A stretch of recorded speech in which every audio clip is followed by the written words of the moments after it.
अस्सलाम वालेकुम, कैसे हैं आप सब लोग। उम्मीद करती हूँ बिल्कुल ठीक हैं, खैर खैरियत से हैं और अपनी मज़े से लाइफ को एंजॉय कर रहे हैं। Welcome back to my channel and welcome back to another new vlog after so long time. तो इतना अरसा ब्रेक लेने के बाद जी मैंने सोचा अपना कमबैक वापस व्लॉगिंग में कर लूँ। हालांकि लास्ट व्लॉग मेरा आई थिंक था 8-9 माह पहले, काफ़ी टाइम हो गया इस बात को। और मैंने उसमें आपको बताया था कि जी मैंने व्लॉगिंग स्टार्ट कर दिया, ये कर दिया, वो कर दिया। आप जो भी कर लो ना, आप जितना भी कह दो आपने व्लॉगिंग रीस्टार्ट कर दी है, आप डेली व्लॉगिंग करोगे, नहीं हो सकता अगर आप अपना टाइम प्रॉपरली मैनेज नहीं कर पा रहे तो। मेरे साथ भी कुछ ऐसा ही है। तो सबसे पहले जी मेरा हमेशा की तरह आपके साथ शेयर करना मॉर्निंग व्यू मेरा बालकनी का, क्योंकि मुझे पता है मेरे जो फॉलोअर्स हैं, जो देखते हैं मेरी वीडियोस रेगुलरली तौर पे, उनको पता है कि मैं अपने बालकनी का व्यू बिल्कुल साथ में देती हूँ। जी सुबह सुबह मैं उठी हूँ और सबसे पहले जब मैं नीचे आई तो देखा जी टेबल पे ये सारी चीज़ें पड़ी हुई हैं, बिखरी हुई हैं, संभाली नहीं गई। कल जो है बच्चे गए हुए थे मेरे हस्बैंड के साथ घूमने फिरने पेरिस, और आते वक्त मेरे लिए चीज़ें लेकर आए हैं। तो आप लोग यहाँ पे सोचोगे हस्बैंड, ये तो सिंगल मॉम व्लॉगिंग करती थी, अब हस्बैंड। जी हाँ, मैंने आपको बताया नहीं है। खैर से मेरी शादी को 2.5 साल हो गए हैं और ये बात मैंने यूट्यूब पे छुपाई हुई थी कुछ पर्सनल रीज़न्स की वजह से, जो सब कुछ अब क्लियर हो चुका है। तो मैं आगे चल के आपको पूरा सब कुछ डिटेल में बताऊंगी। तो ये जी लेकर आए थे गुलाब जामुन, जलेबी, और मेरे लिए फ़ालूदा भी आया था। और वो इतना मीठा था ना, इतना मीठा कि बस मैंने ज़रा सा चखा और हाफ़ से ज़्यादा बल्कि पड़ा हुआ है, ये देख लें। ये सारा मैंने कबाड़ समेटना था और उसके बाद ये चीज़ें कुछ रेडी करनी थी। वो क्यों करनी थी वो आप आगे व्लॉग में चलते रहेंगे तो आपको समझ आएगी कि मैं आज आपको क्या बता रही हूँ। टाइटल से तो आपको पता ही चल गया ही होगा व्लॉग का।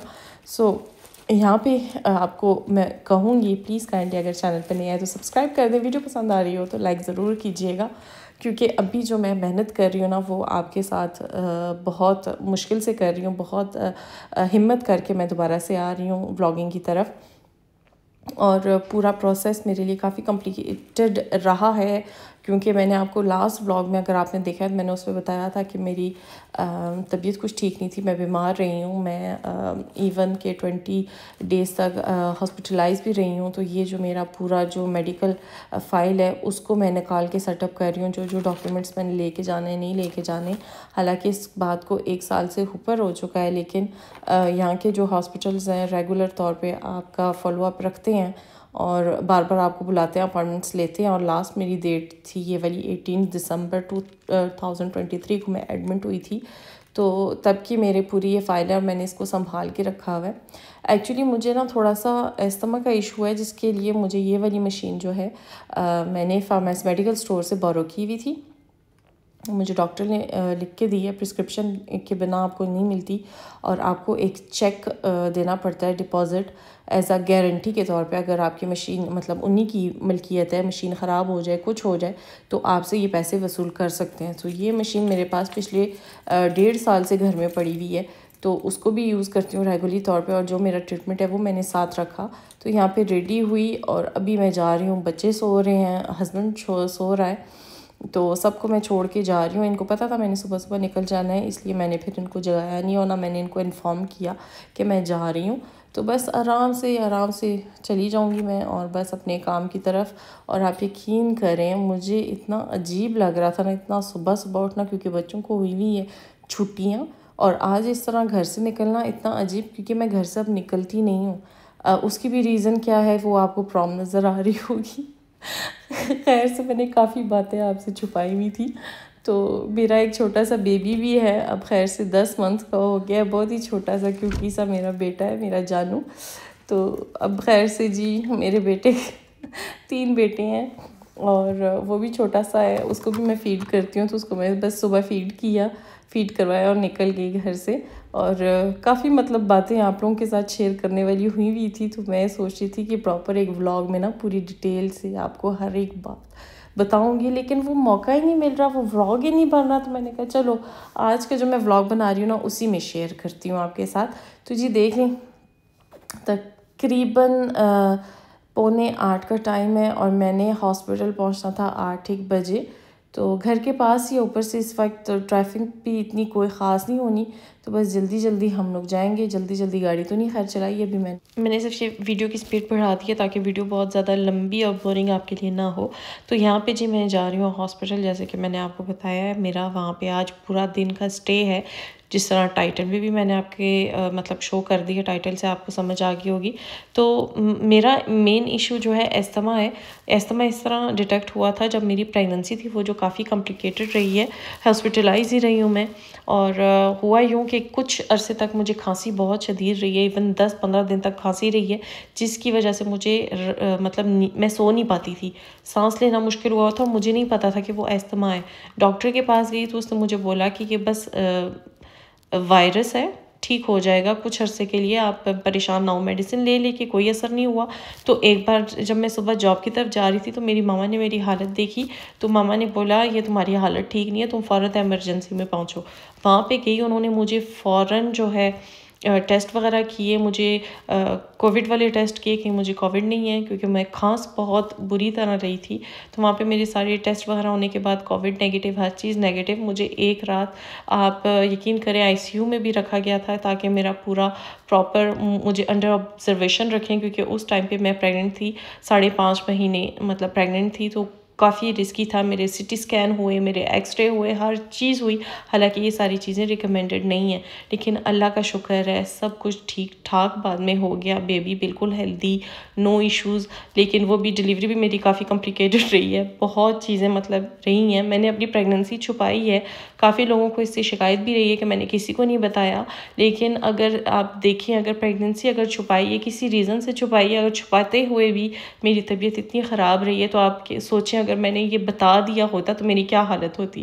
खैर वो सारी पास्ट की बातें हैं, अल्लाह का शुक्र है उनसे मैं गुज़र चुकी हूँ, वो बस अब पीछे रह गया है। लेकिन अब जो है ना उस चीज़ का फॉलोअप बहुत सीरियसली मेरा डॉक्टर रखता है। हर 2-3 महीने बाद मुझे बुलाया जाता है, और अभी 1.5 साल के बाद तकरीबन मुझे यहाँ पे 1 दिन के लिए रखेंगे, प्रॉपर पूरे टेस्ट किए जाएंगे।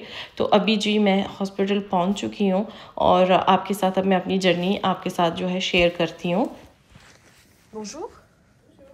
Je viens pour une hospitalisation du jour.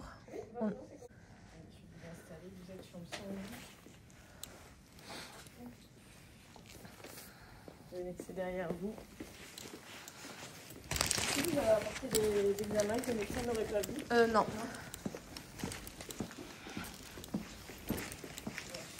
Jusque là, je vous laisse vous installer, puis on va venir vous voir avec notre police. Merci.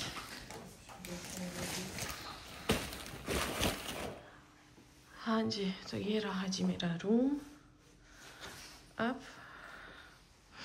यहाँ पे नेटवर्क भी इशू है, पता नहीं अब यहाँ पे नेट चलता है कि नहीं चलता, क्योंकि जब मैं लास्ट टाइम यहाँ पे एडमिट थी ना, तो क्या कहते हैं, यहाँ पे था नहीं, सिग्नल नहीं थे, तो मुझे यहाँ से बाय करना पड़ा था, मुझे मतलब नेट और टीवी यूज़ करने के लिए ना।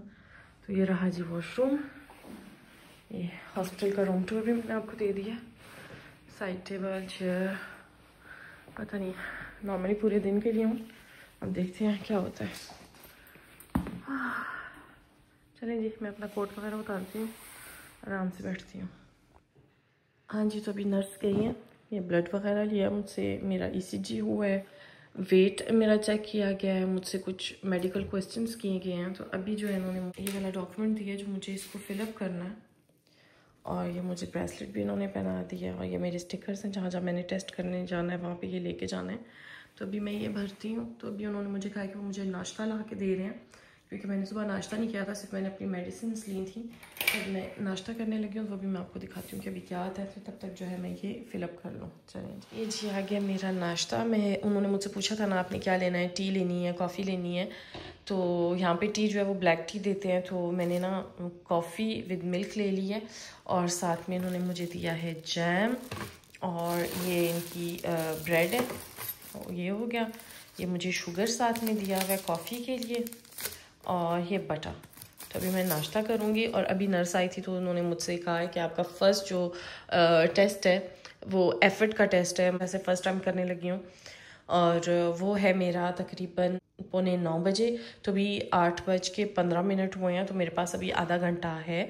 तो अब मैं नाश्ता करती हूँ, तो उसके बाद जो है रेडी होती हूँ अपने फ़र्स्ट टेस्ट के लिए। ऊपर से मैं आज पानी भी साथ अपने नहीं लाई, तो चले इनसे पानी भी मांग लेता अगर मुझे कोई पानी दे दे, और नाश्ता करते हैं। हाँ जी, वेटिंग एरिया पे पहुँच गई हूँ जहाँ पे मेरा फ़र्स्ट टेस्ट होना है। तो यहाँ पे अभी मेरे साथ नर्स आई थी, यहाँ पे लिखा हुआ है waiting area EFR। So basically जो उसने मुझे समझाया कि मुझे ब्लो करना है कुछ मशीनों में, तो इस हिसाब से चेक करेंगे। सो यहाँ पे मैं वेट कर रही हूँ, और मुझे इतनी सख्त नींद आ रही है अभी, क्योंकि मैं रात को सही से सोई नहीं। रात को मुझे ब्रेक हो गया था सोते सोते, और 2 बजे जो है अयान साहब ने शोर मचा दी, मामा पता नहीं क्या हो गया। उसके बाद जो सोना बहुत मुश्किल। और यहाँ पे जी अभी वेट करते हैं, और फिर आपको साथ साथ अपडेट देती हूँ। तो जी ये रहा वो ऑफिस जहाँ पे मैंने करना है अपना टेस्ट फर्स्ट वाला, और ये मैं कर चुकी हूँ। वो मुझे एक दवाई दी गई है, 10 मिनट वेट का बोला है, जितनी देर में वो नर्स बाहर गई थी। तो मैंने सोचा मैं वीडियो बना के आपके साथ क्लिप शेयर कर लूँ। ये एक कैबिन है, और यहाँ पे आपने अपने मुंह से ब्लो करना है, हवा जो है सांस अपने मुंह से लेनी है, नाक से नहीं लेनी। नाक पे आपकी चुटकी रख दी जाती है, और ये कई बार मशीन भी बंद कर देती थी, और ज़ोर से आपने उसमें फूंक मारनी है, सांस लेना है। तो ये टेस्ट जो है आपके लंग्स की चेक करने के लिए कि उसमें कितनी ऑक्सीजन जा रही है, कितनी नहीं जा रही, बेसिकली ये है। उसके बाद एक मशीन मेरे हाथ पे लगाई हुई थी, और उन्होंने मुझे बोला 6 मिनट तक तेज़ तेज़ चलना है। वो किया, फिर एक और मशीन पे इसी तरह ब्लो किया, सांस लिया, इस तरह करके फिर मुझे 1.5-2 घंटे वेट करना पड़ा। और अब जो है मैं पहुंच चुकी हूँ अपने सिटी स्कैन के लिए, और यहाँ पे मैं स्कैन के लिए अंदर जाऊँगी, और फ़ौरन ही स्कैनिंग हो के तो दोबारा से फिर मैंने अपने रूम में शिफ्ट हो जाना है। और जब बाद में जो डॉक्टर आएंगे सब कुछ देखेंगे, तो फिर पता चलेगा कि आगे क्या करना है। अभी जी मैं स्कैनिंग से वापस आ गई हूँ, और यहाँ पे देखेंगे मेरा लंच पड़ा हुआ है। सुबह नाश्ते वाला ट्रे भी इधर ही है, वो ट्रे इधर पड़ी है। अभी लंच आ गया, तो देखते हैं लंच में क्या। पानी अच्छा दे दिया उन्होंने। ब्रेड है, सैलड, दाल, मीट, अंडा, लेकिन मीट तो मैं खाती नहीं हूँ। तो खाना देखते हैं क्या करना है। तो अभी जी बज चुके हैं 2, और यहाँ पे मैंने थोड़ा सा खाना खाया है, अंडा खाया है, सैलड खाई है, मीट नहीं खाया। और जहाँ पे सलाद ने टच किया ना मीट को, वो मैंने खाया नहीं है। तो जो बनाना दही वगैरह खा लिया था, इस तरह पेट भर लिया है। और बाकी अभी वेट कर रहे हैं डॉक्टर का, पता नहीं डॉक्टर किस टाइम आता है। फिर मैंने क्या करना है, घर जाना है, मुझे घर जाना है, मुझे नींद आ रही है, मुझे घर जाना है। हाँ जी, तो दोबारा से ब्लड टेस्ट लेने के बाद जी मुझे कहा गया है कि मैं घर जा सकती हूँ। तो ये मेरा बोरिया बिस्तर रेडी है, so I am leaving the hospital and let's go. हाँ जी, तो फिर खैर खैरियत से घर पहुँच गए। घर पहुँचने के तकरीबन ये देखें टाइम क्या बजा है 6, और मैंने देखा कि घर में हुआ है काफ़ी सारा मेस। तो मुझे लगा कि मुझे करनी है सफाइयाँ। तो यहाँ पे मैंने वैक्यूम स्टार्ट कर दिया, और वो मेरा छोटा सा कीनू मीनू बैठा हुआ है उधर, मामा को देख रहा है, मामा की हरकतें। तो बस आज का व्लॉग मैं यहीं पे एंड करूँगी। अपना ढेर सारा ख्याल रखिएगा, इंशाल्लाह मिलेंगे नेक्स्ट व्लॉग में। और अगर व्लॉग अच्छा लगा हो तो मुझे ज़रूर बताइएगा। टेक केयर, अल्लाह हाफिज़।